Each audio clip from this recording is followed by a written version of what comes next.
Welcome to Sravani's media.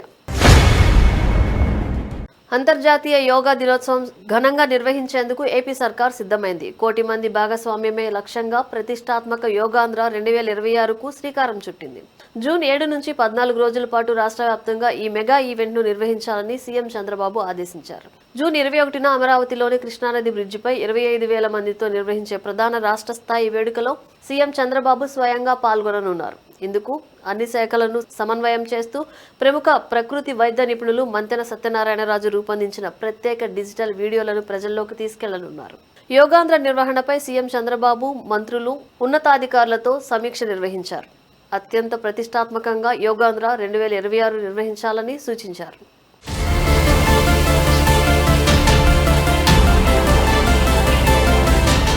రాజధాని ప్రాంతంలోని కృష్ణానది వంతెనపై యోగా కార్యక్రమాన్ని నిర్వహించనున్నారు. వెస్ట్ బైపాస్ రోడ్ నిర్మాణంలో భాగంగా నదిపై నిర్మించిన బ్రిడ్జిపై ఇంటర్నేషనల్ యోగా డే జూన్ 21న నిర్వహిస్తారు.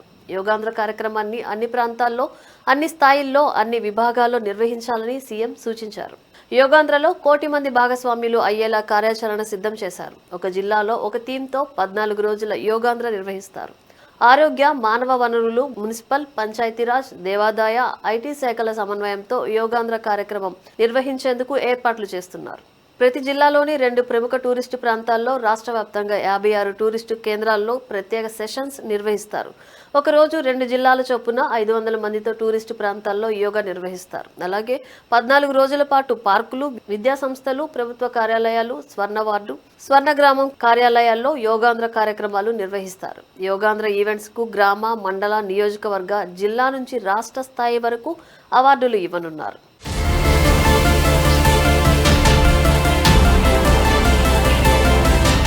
90 ఆసనాల వీడియోలు, 21 ఆరోగ్య సమస్యల పరిష్కారానికి ప్రత్యేక ఆసనాలు వీడియోలు, రోజువారీ సాధన కోసం యోగాసనాలు, ప్రాణాయామంపై 7 వీడియోలు, యోగా సందేహాలు, ప్రశ్నలు, సమాధానాలపై చేసిన వీడియోలను పబ్లిక్ డొమైన్లో పెట్టనున్నట్లు సీఎం చంద్రబాబు తెలిపారు. మీడియా, సోషల్ మీడియా, వివిధ డిజిటల్ ప్లాట్ఫామ్స్ ద్వారా వీటిని ప్రజల్లోకి తీసుకెళ్లేందుకు కార్యాచరణ చేపట్టినట్లు తెలిపారు. యోగాంధ్ర గ్రాండ్ సక్సెస్ చేసేందుకు ప్రతి ఒక్కరూ కృషి చేయాలని చంద్రబాబు పిలుపునిచ్చారు.